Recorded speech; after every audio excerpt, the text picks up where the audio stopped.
How are we doing, guys? Moose here, back for episode number 25, our West Ham United career mode. We're going to wrap things up for season 1. We have the awards coming up at the end of this episode, and you're also going to want to stick around for the whole thing because you will see a little sneak peek into what we're looking towards in terms of season 2 budget and goals and things like that.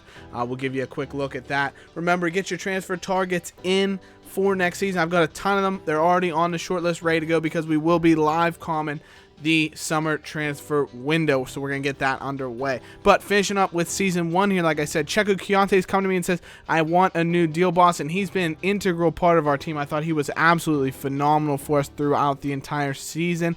Really cemented his position in holding midfield and only wasn't playing late on because of an injury. So we are going to give him a pay rise because we saw how far you could scroll down the list before we even got to his wages. So we're going to give him a pay rise. Nothing too extensive, $60K a week though, which will put him way at the top of our team. We've also got some youngsters that we are going to be training and some youth reports and things like that coming in because it is late in the season. We're going to go through about a month at a time. We're training Obiang, Ceballos, Medine, the young left back, because honestly I think Stephen Hendry's going to be on his way out next season, which will leave Medine as honestly our backup left back besides Ogbonna, who can also play at the left back position, but he's not a natural there. We do have Morales, Butland, Payet, and the like going to the Euros, which will be in a separate episode all by itself because I am the manager of Wales, of course, so I'll be playing the Euros by itself, and I'll have that as an episode for you. And hopefully it'll be pretty dramatic.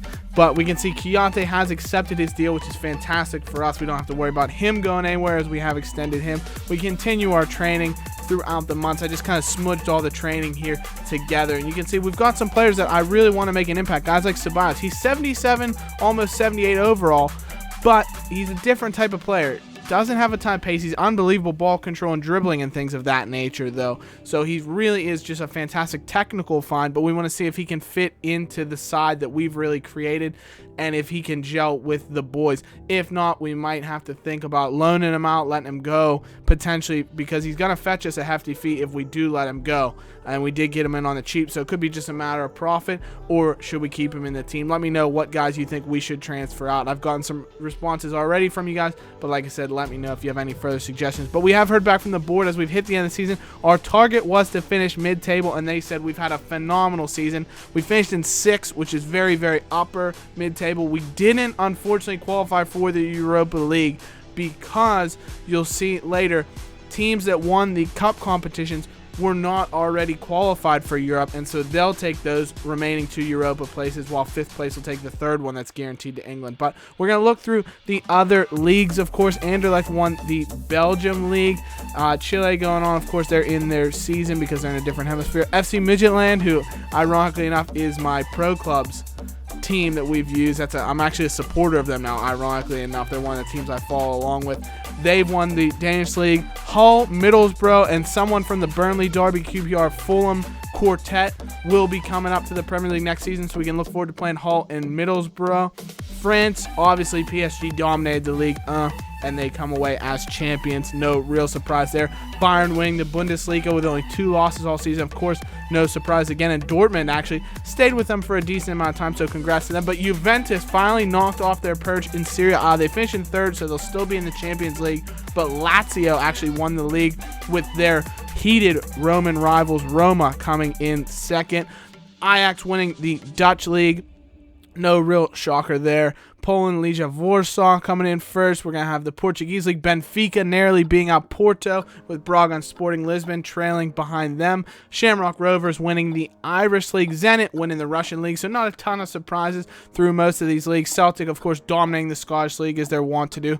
Barcelona winning La Liga by 4 points over Real Madrid, which we'll come to see because those 2 teams faced off in the Champions League final as well. So will Barcelona come out on top twice, or will Real Madrid take really the granddaddy of them all in terms of titles while Barcelona win the league? We'll have yet to see. But as you can see, Stoke won the FA Cup over Man City on penalties, so congrats to Stoke. They're going to be in the Europa League.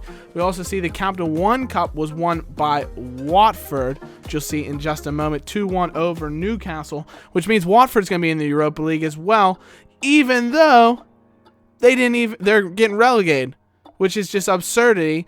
Real Madrid won the Champions League, though, 2-1 over Barcelona, so they take the title away from Barcelona, prevent them from winning the treble yet again. Barcelona do win the league, and Bayer Leverkusen won the Europa League with a transfer target of ours, Chicharito. But without further ado, the Season 1 awards, and I kind of put these together. I'm also going to do most likely a goal of the season, but I haven't been able to come up with my pick yet, so we'll have that for maybe a little feature as we go into Season 2, or I'll have maybe a Twitter vote. Check link in the description. My Twitter is down there. I'll post my 3 goals in a little video, and you guys get to vote for goal of the season from there, and I'll put the winner in a future episode. But without further ado, let's get into it. First award we have to give away here, the Unsung Hero Award, and I really had to think long and hard about these, but it had to go to our captain, West Ham man through and through. He's got a testimonial this year, and it is Mark Noble, the East Cockney legend, or not the Cockney, excuse me, the East London legend, the Cockney Perlo, as I like to hear him referred to. Gelled the whole thing up there. But Mark Noble, 34 appearances for us. He had 8 goals, which is unbelievable from not only a holding midfielder, but one who's not particularly known for goals. I think he did score 5, 6 maybe penalties on the season. But even so, plenty of goals, 6 assists, as well as a fantastic rating in 29 BPL appearances. He did rotate. We have a splurge of central midfielders, Keontae, Obiang Song, but Noble emerged as really the unsung linchpin of the team. 6 goals, 3 assists in the Premier League, 6.6 average rating, and just a phenomenal player throughout the season. One who doesn't ever get the fanfare that he deserves, but really was the unsung hero for me.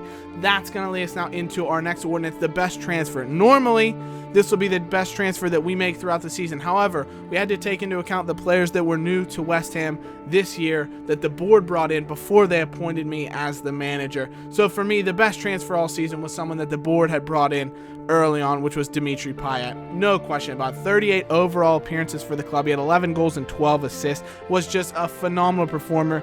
The best player that I've used in FIFA. He's just so silky on the ball, dribbles phenomenally, and I mean, what else can you say about him? We've got Payet, Dimitri Payet. I just don't think you understand. For me, I thought our best transfer that we made, which only would have the January transfer window in it because we had the summer window closed, Kevin Morales. He came in, he made 14 appearances for us. I made sure to separate that from his Everton appearances to see how he actually did for us, and he came in, was phenomenal. He's really struggling for Everton. We brought him in, he put up 4 goals, 3 assists, and overall was just a very, very solid performer. So Kevin Morales wins that. For our most improved player, now this had to go, we're not going season to season because we've only played 1 season so far, so we had to go from the start of the season to the end of the campaign. Who do I think improved the most? And it had to be Mikel Antonio. He actually finished off with a solid resume of 5 goals, a single assist, 6.4 rating, which is not phenomenal, but not bad at all. 28 appearances, 3 goals in the Premier League. Of course, a couple of fantastic ones. He had that late winner that was so dramatic against Everton in the second half of the season. The header and stoppage time. Unbelievable performance from Antonio. He offered a great injection of pace. Played really well on that right wing when Lanzini, who was our first choice out in the right side of midfield, went down with an injury that took him out for most of the second half of the season. Antonio stepped up and was really our best performer in that position and showed what kind of capability he can offer to the team for next year, provided that he'll still be here. So most improved has to go to Mikel Antonio. Our final award, we've got Payet, Dimitri Payet. I just don't think you understand. He's Super Slavin's man. He's better than Zidane. We've got Dimitri Payet. I mean, what more can you say about the lad? This is from my Moose's Mighty Hammer votings I do at the end of every game. 3 points for man of the match, 2 points for runner-up, 1 point for our third best player of the match, and Dimitri Payet won by a landslide. 37 votes overall, 11 goals and 11 assists. He didn't, unfortunately, win Player of the Year in the Premier League. That went to Alexis Sanchez. I looked it up, so he would have to be second because they had very comparable stats for the season. But Payet easily wins Hammer of the Year. Adrian actually was a runner-up who we sold midway through January, so he might have given Payet a run for his money had he stayed around for the long while. Mark Noble, our unsung hero, was third in the voting with 15 votes, and then Alex Song and Aaron Cresswell joint 4th, 5th with 14 votes respectively. But overall, an unbelievable season. It's one that I can thank you guys so much with. So we're going to now move into Season 2, and this is just a little sneak peek to let you look at the Domestic Cup objective. They want us to reach the round of 16. Nothing too exciting there. They want us to reach the Europa League in the league, which I would love to do that because unfortunately we didn't get the Euro League this year. So I'm going to try and blaze through this season to hopefully get to some European play in the future. And our budget, 26.5 million. What can we do with that? Let me know. And as always, guys, thank you so much for watching. Your support is so incredibly appreciated. Be sure to leave a like rating if you enjoyed Season 1 and you're excited for Season 2 to get underway. Comment, always, subscribe if you're enjoying everything. And as always, thank you so much, guys, for watching. We'll see you in the next episode. Take care. Bye-bye. Like we always do with this time.